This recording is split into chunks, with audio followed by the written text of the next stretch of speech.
Hoje no programa do Jô, eu converso com a arqueóloga e egiptóloga Flávia Haddad. Aqui também um dos mais conhecidos empresários da noite carioca. Foi dono de casas famosíssimas, foi para os Estados Unidos, voltou, está aqui conosco, Flávio Ramos.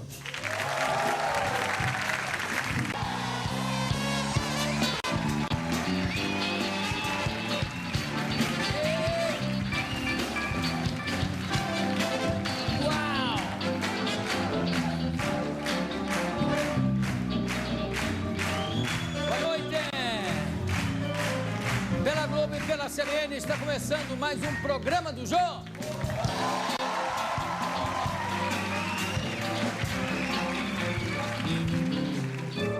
Sempre com o eclético Alex.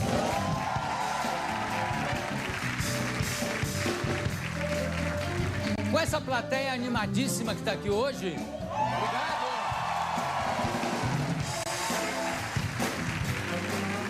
Também temos aqui o nosso sexteto com Tomate, Osmar, Bira, Derico, Chiquinho e na bateria, Miltinho. Vamos lá!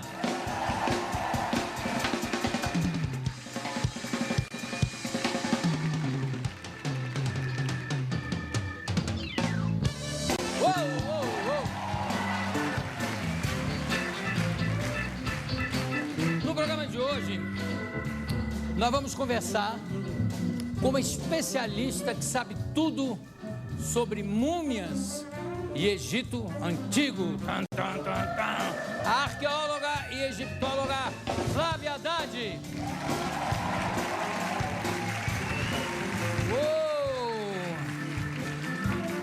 Vou conversar também com o dono da famosa Casa Noturna do Rio de Janeiro, Giral, Flávio Ramos.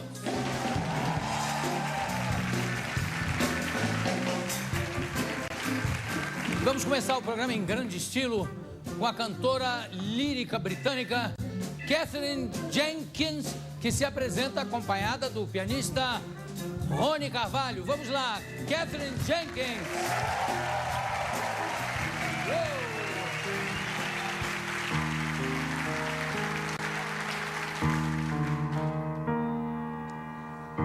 Spend all your time waiting for that second chance, for a break that would make it okay. There's always one reason to feel not good enough, and it's hard at the end of the day. I need some distraction, oh beautiful release. Memory seeps from my veins. Let me be empty, how weightless, and maybe I'll find some peace tonight in the arms of an angel. Fly away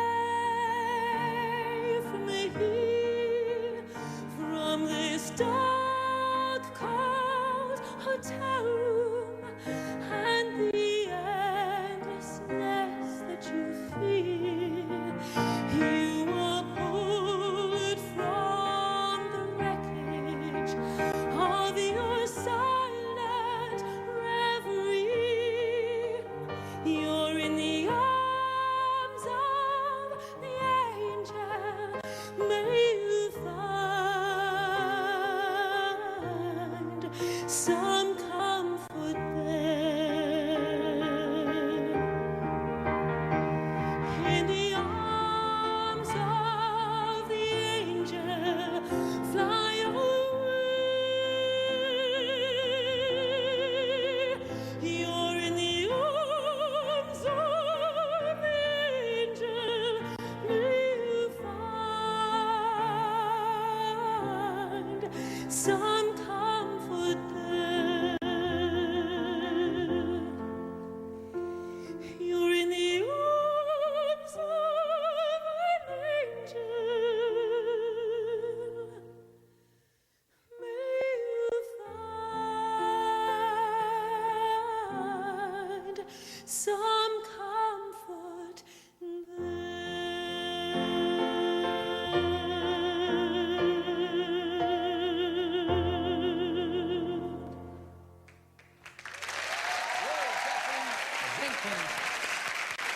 Daqui a pouco eu tô de volta. Beijo do gordo.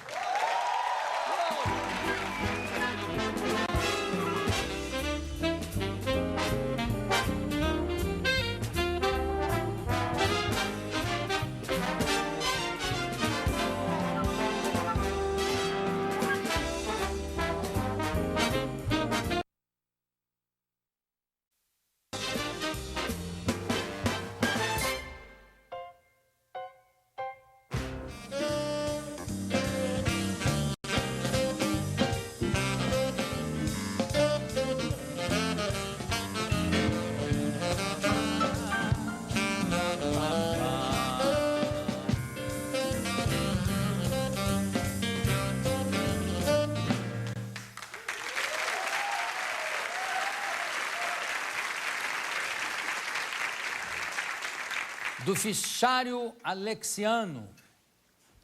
Para não ficar com cara de múmia pela manhã, acorde ao meio-dia. Você pensou isso aqui sozinho? Dá certo, senhor. Foi? Dá certo. Tá certo. Não ficou nem um pouco desesperado? Nada. Não, pra nada. Então tá tranquilo. bom. Já que estamos falando de múmias, para falar delas e outras descobertas do Antigo Egito, vamos conversar com a egiptóloga e com a arqueóloga Flávia Haddad. Vamos lá.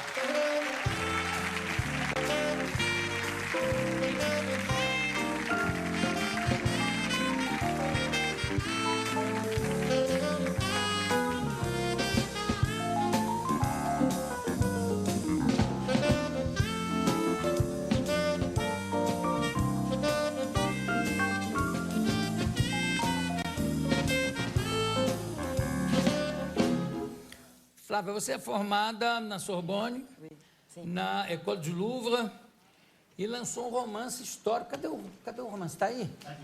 Me empresta aqui, por favor. Shahana.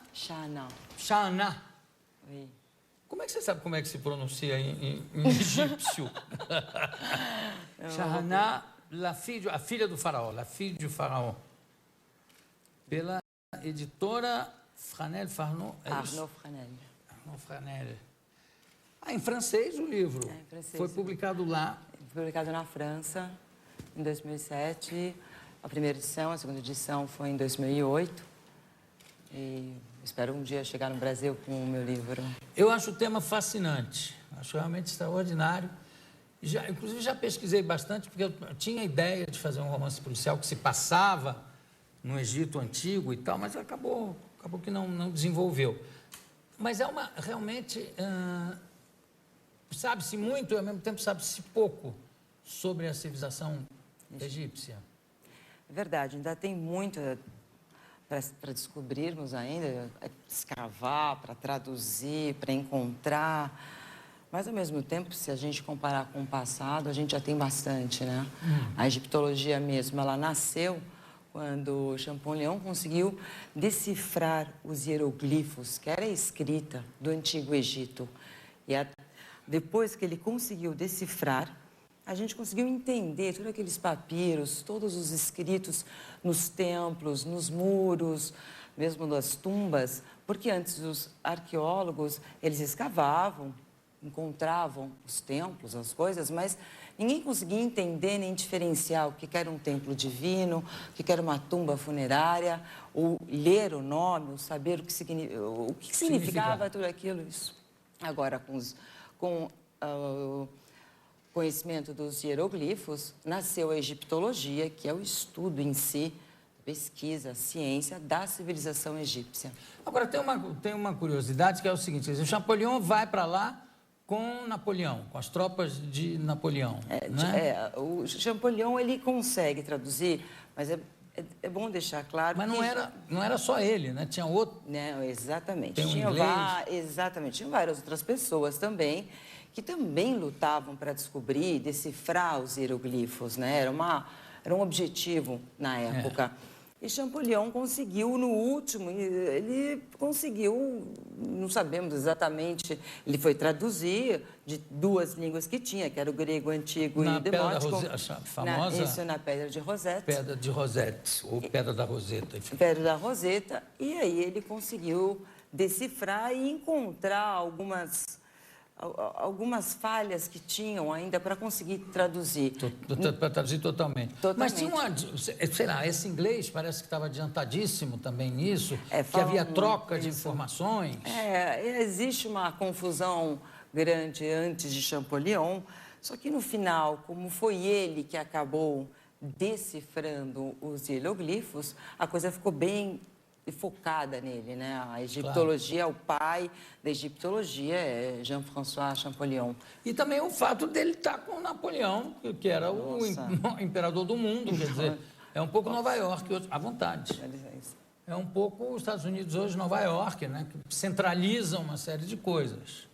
E tanto que o Napoleão levou um monte de coisa de volta, né? Para Paris.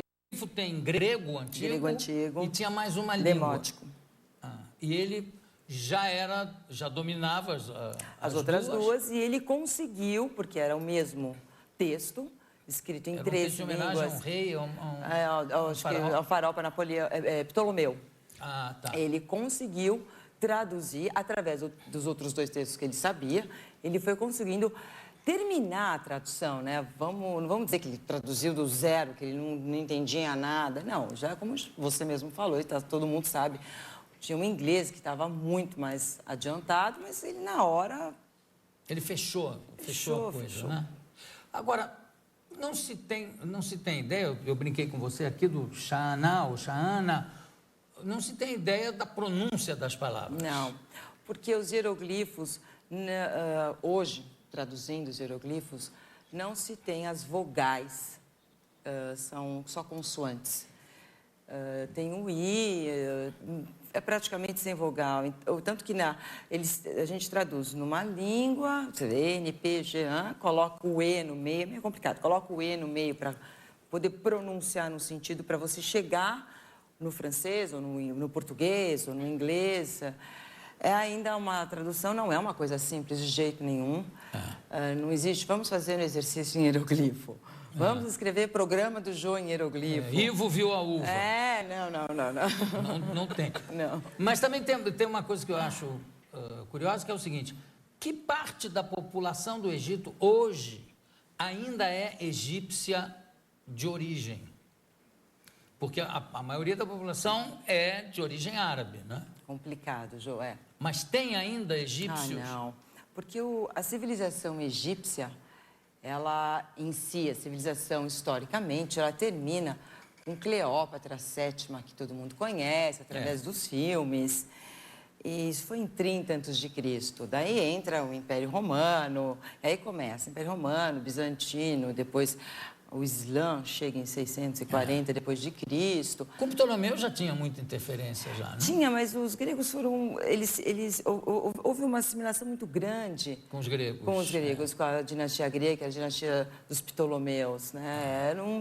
Claro, não era 100% egípcia, mas ainda se mantinham os deuses, eles construíram vários templos, como o templo de Edfu, que é maravilhoso, dedicado a Deus Horus, é um dos maiores templos que existem no Egito hoje. Quer dizer, tem vários feitos dos gregos.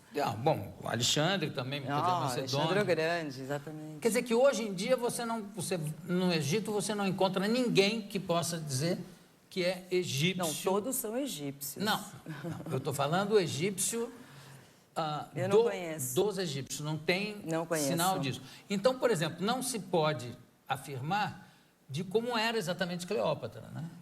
Não. Cleópatra, todo mundo acredita, né? A população, eles pensam que ela era muito linda, ainda mais com Elizabeth Taylor fazendo filme. Mas algum valor sensual ela devia ter, porque pegar Júlio César, que não era bobo. Os escritores gregos da época diziam que Cleópatra, mesmo com o nariz pontudo e a boca grande, ela conseguia conquistar e hipnotizar os grandes generais na época. São dois belos atributos também, né? Nariz pontudo e boca grande. Já passa uma sensualidade nessa Uma imagem. coisa. É verdade. E também Bom, tem tanta coisa que eu quero perguntar, porque ainda nem entrei nas múmias ainda, mas tem tempo que elas já estão lá, mumificadas mesmo. Mas, por exemplo, os penteados, vamos partir para o lado não só da maquiagem, mas da estética também, de homens, etc. Os penteados, a gente vê sempre, quer dizer, o que se vê perucas. Inclusive, tem pessoas especialistas em fazer perucas da época. Como é que essas pessoas sabem qual era o tipo de cabelo, como é que era, se era cabelo liso, se era cabelo crespo? Porque nas perucas são sempre crespos. São sempre crespos. Era muito normal fazerem as perucas especiais para as ocasiões especiais. E na época, nos castelos, nos palácios, claro, que tinham as pessoas especializadas que faziam as perucas pelos altos relevos, pelo que nós vemos, eram todas meio crespas. Tinha a peruca da rainha, a peruca do rei. Parece que eles tinham assim, um pouco de piolho, então raspavam a cabeça. Tinha um piolho. É isso que contam. Eu sei que eles tinham um problema sério de escorbuto, né? De falta de vitamina C. Tanto que muitos perdiam os dentes já com 15, 16 anos. Eles tinham alguns problemas, mas não foi em toda a civilização, né? Em períodos. São períodos. Quando nós falamos da civilização egípcia, tem que entender que nós estamos falando de mais de 3.000 anos. Tanto que foi a única que conseguiu se manter. E a maior característica dela é a sua prodigiosa continuidade nas suas tradições. Ela conseguiu manter a tradição religiosa, política, artística, cultural, por todo esse tempo. Essas tradições podem ter evoluído algumas, mas todas com a mesma base, a origem sempre a mesma. E você fez uma observação que eu achei interessante sobre a construção das pirâmides, né? Que, claro que ninguém sabe exatamente como foi feito, mas você diz que aquilo foi feito pelos próprios egípcios, que era uma sociedade que não tinha escravos. Não, naquela e época como não é que existia. fica, então, os judeus dentro dessa história? Não.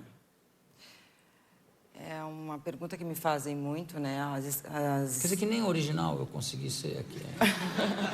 Paciência. Mas fala. As pirâmides, a primeira pirâmide da humanidade foi construída em 2.700 a.C. Uma pirâmide diferente, uma pirâmide de degraus. Naquela época, não existia escravos. É um termo que não faz parte do contexto, não existe representação nenhuma de escravo.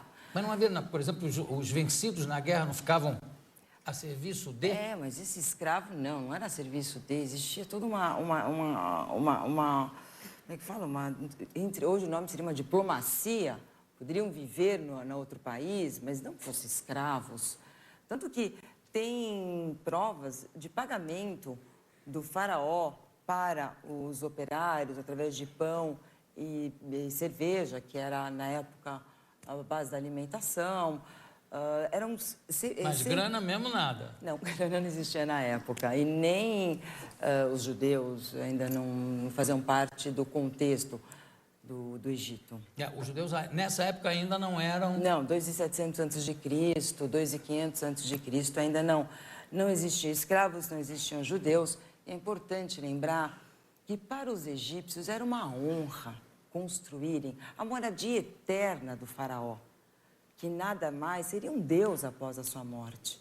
Era uma honra, era muito importante para o egípcio construir. Agora, a gente chega no primeiro, acho que o primeiro exemplo de monoteísmo, que é o Akenaton. Sim. Né? Que era um deus só, que era o Sol, não é isso? Ou representado pelo Sol. Exatamente. Akenaton existe... A verdade de Akenaton é que ele retirou o deus da época, que era o grande deus Amon, e colocou o deus Aton. Ao colocar o deus Aton, ele retirou todos os outros deuses do panteão egípcio. E ficou só o Aton. Ficou só o Aton. Mas o Aton era um deus que só tinha explicação para a vida, para o dia. À noite não tinha explicação. Não tinha explicação para a morte. E, além do mais, as pessoas, a população, não poderia se dirigir ao deus Atom. Tinha que se dirigir ao faraó. Só o faraó podia se dirigir ao deus Atom. Agora, aliás, era um faraó que me parece que tinha uma figura meio hermafrodita, não tinha? Ele era mulheríssima. Não, exatamente. É bem complicado. É um faraó que é um marco do novo império. Uma barriguinha de mulher grávida. Existem várias explicações em cima disso. É um assunto bastante interessante. Primeiro, terminando a tua primeira pergunta sobre o monoteísmo, Akhenaton, ele não era só o representante do deus Atom, como ele era também o deus. Então já morre qualquer monoteísmo. Segundo, as pessoas que veneravam... Não, perdão, eu falei monoteísmo no sentido de ser um mas só. Foi ótimo. Porque, o senso do monoteísmo, ele ficou para ele o Atom, mas encontra-se também ele na estátua em formato de Osíris. Muito, de Osíris. E ele, na ele era forma muito de Osíris, né? Ele tem várias... Era um deus Atom, mas assim... Não... Vamos mostrar a estátua dele. Aliás, o que acharem aí de imagem, por favor, Renata, se tem alguma coisa... Aliás, Caio, não é que separou? Se tem alguma coisa, me avisa. Olha aí. Uma barriguinha, né, de grávida. Tem que explicar que Akhenaton, no período dele, ele mudou completamente a arte egípcia. A arte egípcia que era tradicional, era dura, certa. Ele quebra, que chama-se arte amarniana. O que seria?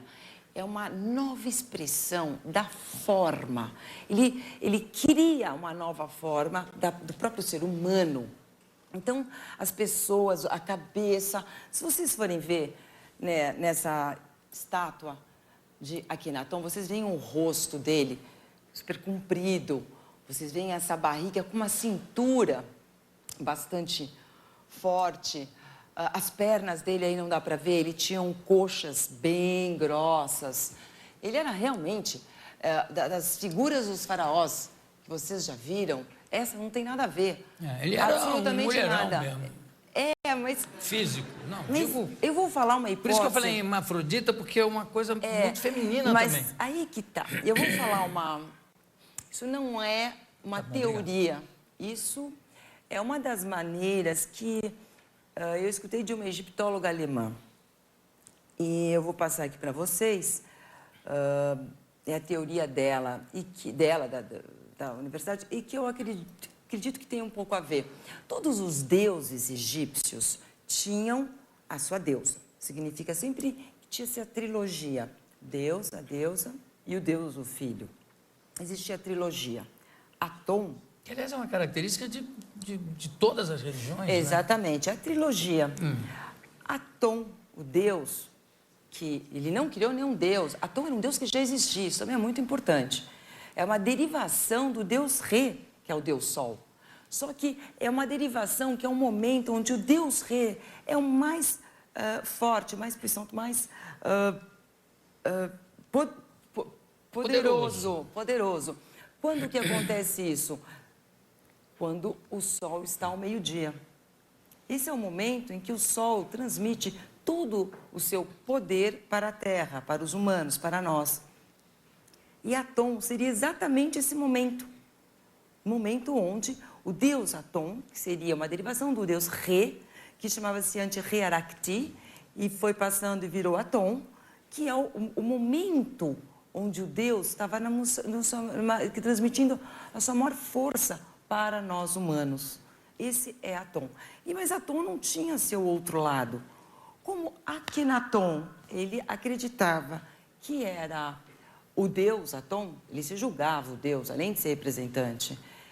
Eu vou ficar em pé, tá? Fica à vontade. Porque imagina. Daí, para te mostrar, porque daí ele fazia o seguinte, naquela imagem, se ele puder passar de novo, vocês vão ver. Põe de novo, por favor. Cara. Ele é um homem. Tá aí? Tudo bem, posso... Espera só um segundo que ele... Pronto. Agora, ele é um homem, mas se vocês forem ver, existe, isso não é tese, isso não é provado, repito, isso uma teoria. Uma teoria que também não vem da Sorbonne, École du Louvre, nada disso. Que a barriga, essa barriga que ele fazia, feminina, seria um ventre no qual ele seria o homem, ele seria a parte feminina e ele estaria fecundando a terceira pessoa. Então, ele seria a trilogia. É muito mais profundo do que a gente pode imaginar esse tipo de representação da arte amarniana. Principalmente nessa, porque todas as 90% das estátuas de Akhenaton, ele tem esse corpo. Por isso que eu acho que tem alguma fonte de realidade no visual. Exatamente. Ele devia ter esse corpinho, né? É aí que tá, a gente não sabe. A múmia de Akhenaton, Zahi Hawass anunciou ter encontrado agora, no dia 17 de fevereiro, junto com outras informações novas. Mas essa múmia, infelizmente, se for essa múmia que todos pensam, é uma múmia que está bastante deteriorada. Sim. E já faz 100 anos que ela está em exames, então uma múmia... Já gasta. Já gasta. Eu vou chamar a nossa vinheta e eu quero terminar esse bloco. Eu vou continuar porque eu quero saber ainda sobre as múmias, sobre a conservação das múmias e também sobre a mulher do Akhenaton, olha, o marido, não, a mulher. Tá vendo? Chega a se confundir. A mulher do Akhenaton, porque parece que era um caso de amor, ou de paixão, não é? Com a Nefertiti. Em francês, em português é Nefertiti. Nefertiti. Então nós vamos passar para outro bloco, mas antes eu gostaria de mostrar, foi resgatada agora uma imagem de um faraó importantíssimo. Cadê? Está aqui. Que é o Mumioton I. Vai vir.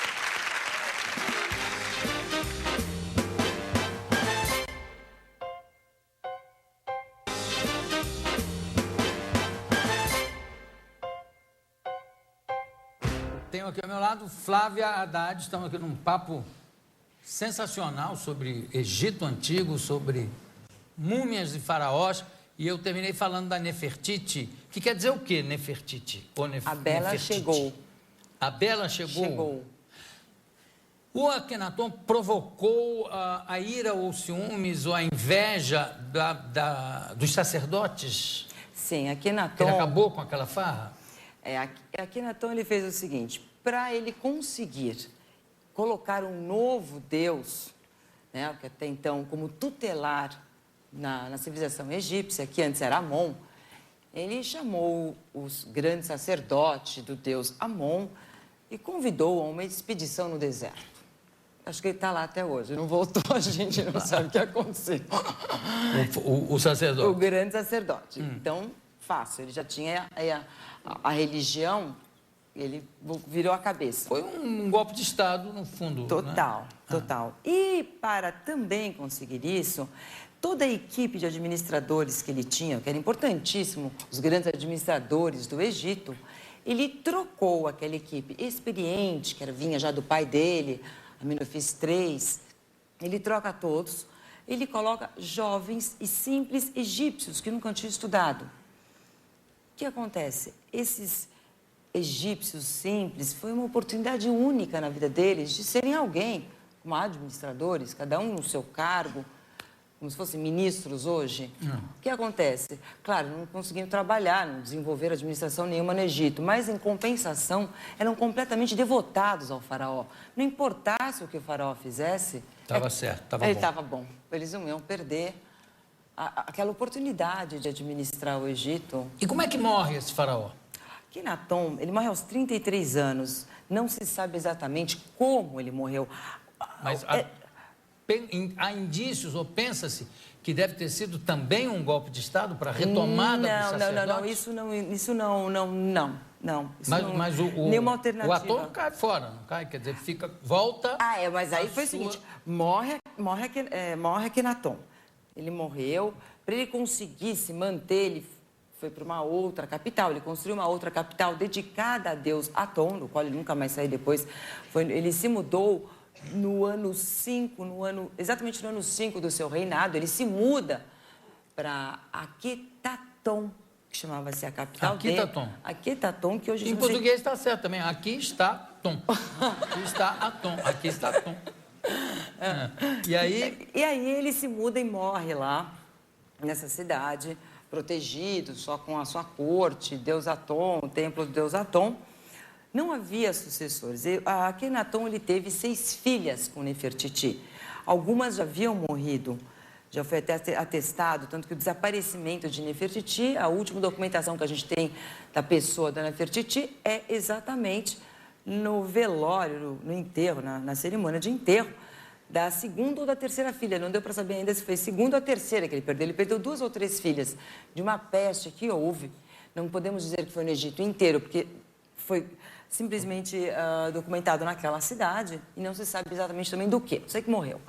Nefertiti desaparece de cena, aparece um corregente, aí vem um imbróglio político muito grande. Ele morre, não tinha sucessor, passa-se por alguns hipóteses de sucessora de uma mulher, até que aparece Tutankhaton, que era um menino, 9 anos. Origens de Tutankhaton. Tutankhaton, que é Tutankhamon, é o mesmo? Exatamente, é o mesmo. E aparece de onde esse menino? Zahi Hawass descobriu, agora, dia 17 de fevereiro, que, teoricamente, através dos exames que ele fez com várias equipes...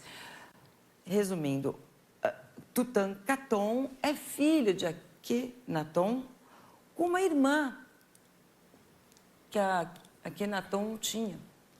Assim, não posso nem contar muito, porque acabou de sair essa história. Sim. E... Que fofocada que tem. Eu adoro essa fofocada do Egito. Que maravilha. Eu estou indo para lá agora. Foi assassinado esse menino? Não, também. Aí, então, a primeira teoria, como é que morreu Tutankhaton, ele é Aton, moleque, 9 anos, certeza que tinha 9 anos, porque na mobília funerária ainda tinha são 2 tronos de faraó infantis. E 2 jogos, aqueles jogos da época que existia, infantis também. Então, PlayStation da época. Então, certeza que ele era pequeno. Para ele se manter, porque a população, vocês podem imaginar, a população, a gente não sabe exatamente o que aconteceu no Egito, porque essa cidade de Aquitaton era do outro lado do Nilo. Okay? Era distante. Era muito distante. A cidade estava... Digamos, quando, na época, quando a capital saiu do Rio de Janeiro e foi para Brasília. Exatamente. Né? Então ficava uma coisa... Hoje em dia é ao lado, mas na época ficava uma coisa muito distante. Muito distante. E como era uma cidade muito reclusa e tinha... o resto da população morava do outro lado do rio, né? Do outro lado, exatamente, do rio, ninguém sabe o que se passou com a população. Nós vamos saber, através da documentação de Tutankhaton, que ele volta a Tebas, que era a antiga capital, no qual, conforme as últimas informações, Zahi Hawass, o pai dele, Akhenaton, havia abandonado para construir essa nova capital dedicada a Aton. Então, ele volta para Tebas. E quando é que muda o nome de Tutankhaton? Aí ele chega, ele troca o deus, ele coloca o deus tutelar do Egito, o deus Amon. Reabre os templos dos deuses. Isso por influência dos sacerdotes, porque ele era muito menino, né? Acredito-se também muito por influência de Horemheb, que era o grande general do exército, foi quem realmente cuidou do Egito durante os 17 anos de Akhenaton. Akhenaton faz todas essas mudanças prodigiosas na arte, na religião, na política do país em apenas 17 anos. Bom, como a gente tem que controlar um pouco o nosso tempo, e o assunto me toma, assim, né? Eu fico tomado pelo assunto. Vamos ver algumas imagens que você trouxe para a gente ir comentando. Aqui é o Tutankhamon. Que foi a única tumba, o único túmulo de faraó que foi encontrado praticamente intacto, não é isso? Aí dá para se dar uma ideia do que se roubou dos túmulos do Ramsés, etc., que eram muito mais faraós, quer dizer, ficaram muito mais tempo. Vamos vendo mais? Aqui o que que é? Aí é um sarcófago De ouro? de ouro. Todos os sarcófagos eram de ouro. Mas chegaram a achar ainda sarcófagos de ouro? Ah, sim. Ah, sim. Esse de quem era? Você sabe? Olha, eu não mandei, eu não sei de quem é. Eu precisaria saber de quem é, não dá nem pra... Esse é do Tutankhamon. O Tutankhamon, claro que o sarcófago também foi encontrado... peças. Hein? A tumba dele tinha foram quase 3 mil obras, 3 mil peças encontradas em 1922 com Howard Carter. Vamos mais. A máscara funerária de Tutankhamon. Menino mesmo, né? Menino. Vamos mais. Aí a múmia de Ramsés II, legendário Ramsés II. A múmia do Ramsés, como é que anda? Ela ficou muito degradada, vamos dizer assim? A múmia de Ramsés II, ela teve um problema que a partir dos anos 60, o Museu do Cairo, ele expôs as grandes múmias com todo o cuidado que existia nos anos 60, mas mesmo assim ela começou a ter um problema de odor. E o odor foi aumentando. Hálito da múmia. Não, porque se hoje se chama de hálito de múmia, devia ser o cheiro da múmia toda. Não, a múmia, normalmente ela tem um cheiro doce. As grandes pessoas que abriram já as múmias principais, múmias bem feitas, ela tem um cheiro doce, que são os ungüentos, todas as ervas que estão lá dentro. E a de Ramsés II, ela começou realmente a, tipo assim, cheirar mal. Né? Feder, pode dizer feder, não tem problema. Ela começou a cheirar mal, eu vi outros ele problemas. Ele está morto mesmo, não vai reclamar. E aí ele foi levado para Paris, para vocês terem uma ideia o que é o respeito a um legendário faraó. Ele chegou no avião militar francês, no aeroporto internacional, com um tapete vermelho. Ele foi retirado com seu caixão, com as pessoas, representantes do governo, esperando-o na pista. Ele foi levado com batedores, com carro aberto, para o Museu do Homem, onde um laboratório especializado o esperava com 110 especialistas para cuidar. Olha aqui, recebido como, né? Só faltou ter alguém para dizer, Vossa Majestade está cansada? Cansada? Estou morta! Foi realmente maravilhoso, assim, para vocês E verem resolveram respeito. o problema? Resolveram, descobriram o problema, descobriram algumas outras coisas também, porque tiveram que pesquisar bastante. Desenrola a múmia nessa hora para estudar? Aí que tá, é um problema muito sério, porque se você desenrola, você pode destruir Exato. a mumificação, né? Eles conseguiram, através de os tubos que entra para ver por dentro, retira pedacinhos, tem Imagina, todos os 110 métodos. especialistas? 67 eram totalmente especializados no que ele necessitava. Você sabe que nós temos múmias aqui no Brasil, que, aliás, teve uma época que deu um problema, que deu cupim nas múmias, no Museu do Rio de Janeiro. Eu tinha 2 múmias que foram presentes, foram dadas de presente ao imperador Pedro II e foram barradas na alfândega. Quando chegaram, não conseguiam entrar porque ninguém conseguia achar uma categoria para deixar as múmias entrarem. E acabou que chamaram o chefe da fiscalização e disse, não, põe aí carne seca. E elas entraram, tá certo, né? Entraram como carne seca. Mas agora eu acho que já recuperaram, já cuidaram dessas múmias. Mas quase que se perde a múmia por super importante. E é uma coisa muito frágil, né? Delicadíssima. Tem mais alguma imagem para gente? Aqui o que é? Ainda é o Ramsés? II. É a mais famosa de todas, né? É a mais famosa, é o legendário Ramsés II. Porque o Ramsés II, ele teve um reinado de 67 anos. Foi realmente um grande homem. Foi ele que fez o primeiro acordo de paz da humanidade, o qual tem uma cópia hoje no hall da sede da ONU em Nova York. Você vê que loucura, né? Naquela época, já acordo de paz que depois não era respeitado, no fundo, né? Não, ali foi respeitado por alguns... A força também, né? Foi respeitado com os hititas, segurou um pouco a mulher dele, Nefertari, foi uma grande mulher. Que quer dizer o quê? A mais bela de todas, Nefertari. E a Nefertiti chegou a Bela chegou. Que maravilha. Eu pensei que a Bela chegou era o apelido do marido dela. Vou contar essa lá agora. A Bela chegou. Tem alguma referência à homossexualidade nos hieroglifos? Tem alguma referência? Não. Não tem? Não. E outra coisa também que eu acho muito, muito curiosa é que as estátuas todas são em 3 dimensões, né? Uhum. E, no entanto, toda a arte mural é tudo de lado, né? É arte mural, quer ver? Por favor. A arte mural é o seguinte, sempre os pés de perfil, sendo que a perna esquerda sempre na frente. A cabeça sempre em direção aos pés, pensamento e atitude. Os ombros de frente, o torso aqui de frente.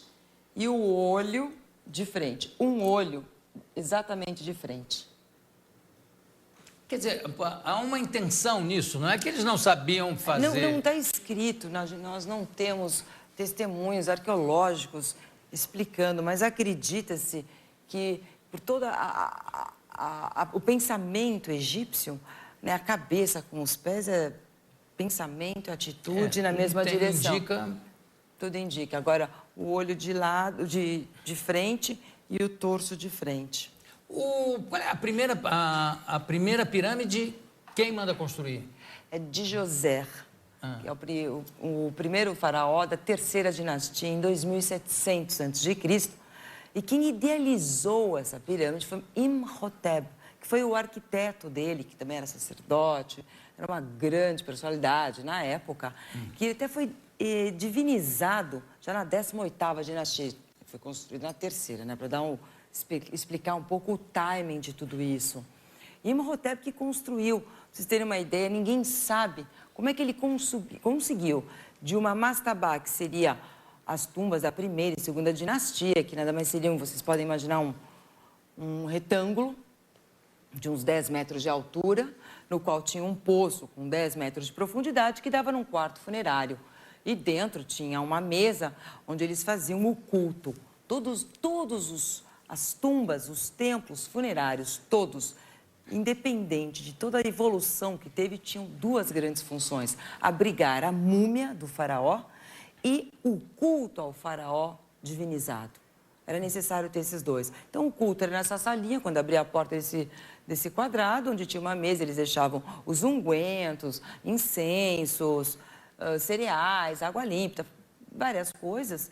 E o quarto funerário, 10 metros de profundidade, que eles guardavam o defunto, seria a múmia, junto com a mobília funerária, fechavam todo o poço, lacravam e nunca mais ninguém entrava. Só anos depois, os arqueólogos. E os ladrões. Os ladrões. Né? O grande problema é os ladrões. É um triste.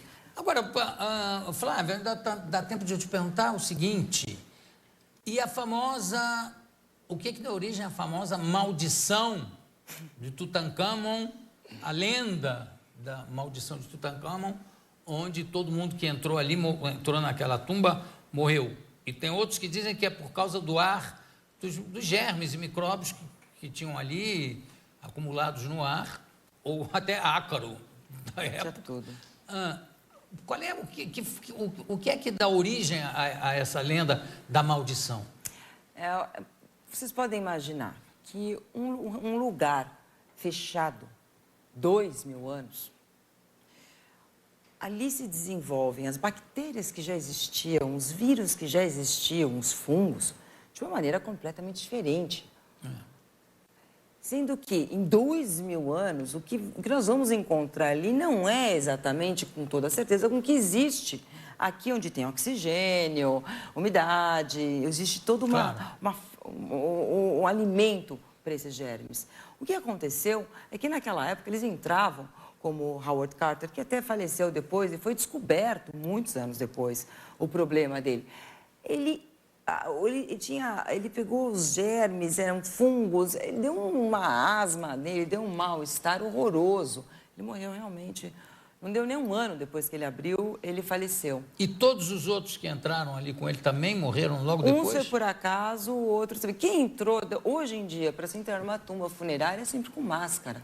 É claro, claro. Mas na Ninguém época entra. era... Os que já se cuidaram, alguns que se cuidaram, não aconteceu nada, foram morrer com 90 anos. Morri de morte morrida, não de morte morrida. Bom, muito obrigado. Eu agradeço. Conversei aqui com a Flávia Haddad, que realmente é craque no assunto. Muitíssimo obrigado pela sua presença. Daqui a pouco a gente volta.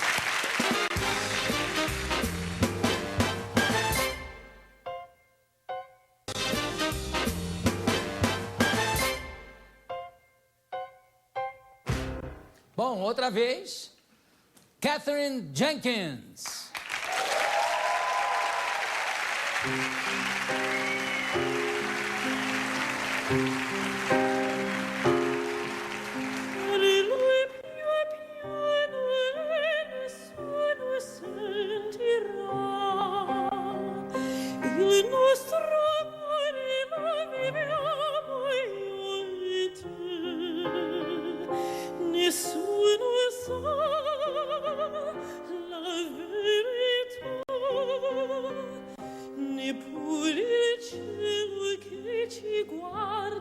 Da lassù.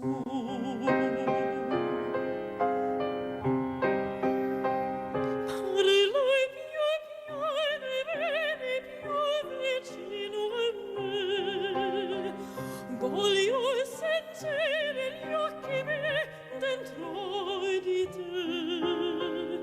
Nessuno sa la verità. È un grande amore, mai più grande esisterà. Insieme a te io resterò.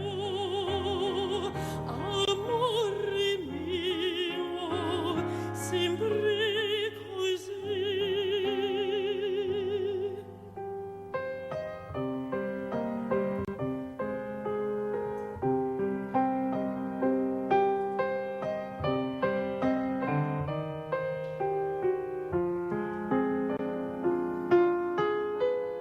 Nessuno sa la verità.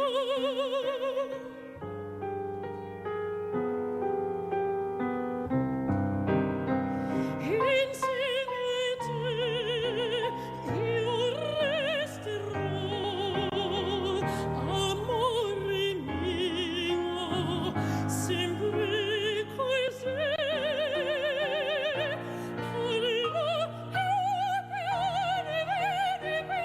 Vicino a me, voglio sentire gli occhi miei dentro di te.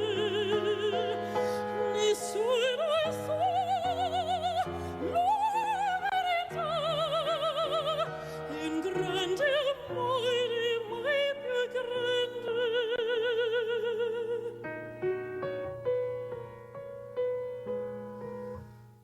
Un grande amore, mai più grande.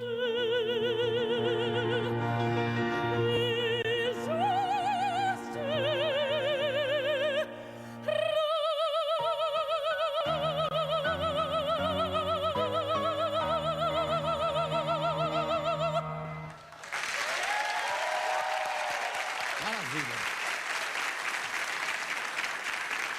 Katherine Jenkins. Além de tudo, é linda, Katherine Jenkins. Muito bonita. Obrigado. E termina assim o programa de hoje. Mas daqui a pouco começa outro. Muito obrigado, boa noite, um beijo do gordo.